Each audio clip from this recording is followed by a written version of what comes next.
महापालिका निवडणुकांसाठी मतदानाची वेळ संपली। मतदान संपल्यानंतरही अनेक ठिकाणी मतदार राजा रांगेत। उद्या सकाळी होणार सुरुवात। राज्यात 29 महानगरपालिकांसाठी आतापर्यंत मुंबई आणि ठाण्यात प्रत्येकी 41%, पुण्यात 39, ठाण्यात 41 तर कोल्हापुरात 51%, पिंपरी चिंचवडमध्ये 40 आणि मालेगावात 46% इतक्या मतदानाची नोंद। महापालिका निवडणुकीदरम्यान मतदार संतापले। मुंबईमध्ये अनेक ठिकाणी मतदान केंद्र शोधण्यासाठी नागरिकांची पायपीट, तर काही मतदारांची नावं यादीमध्ये नाही, त्यामुळे माघारी जावं लागत असल्याचा आरोप।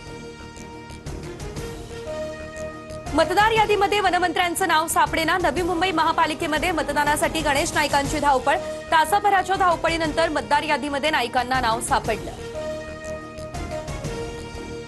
मुंबईमध्ये मतदानावेळी बोटावर लावलेली शाई पुसली जात असल्याचा विरोधकांचा आरोप। बोटावरील शाई पुसतानाचा व्हिडिओ विरोधकांकडून व्हायरल। बोटावरील शाई पुसून पुन्हा मतदानास आल्याचं आढळल्यास कायदेशीर कारवाई करू, आयुक्त भूषण गगराणी यांचा इशारा। शाई त्वचेला लागेल अशी गडद लावण्याच्याही सूचना।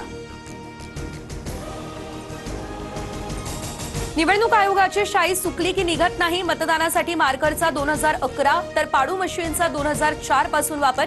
आयुक्त दिनेश वाघमारे यांचं हे स्पष्टीकरण। राज ठाकरे यांनी सहकुटुंब मतदानाचा अधिकार बजावला। मतदानानंतर शाईऐवजी पेनाचा वापर सुरू। पाडू मशीन कोणत्याही राजकीय पक्षाला दाखवलं नाही, राज ठाकरे यांचा हा आक्षेप। मुख्यमंत्री देवेंद्र फडणवीस यांच्याकडून नागपूरमध्ये सहकुटुंब मतदान। याआधी देखील अनेक वेळा मार्कर पेनचा वापर। मात्र काही लोक निकाल आल्यावरती कशाला दोष द्यायचा याची तयारी करताय। फडणवीसांचा राज ठाकरेंना हटवला। रवींद्र चव्हाण मतदान केंद्रात कमळ चिन्ह लावून गेले। निवडणूक आयोग झोपलाय की विकला गेलाय, संजय राऊतांकडून चव्हाणांच्या कृतीवर आक्षेप।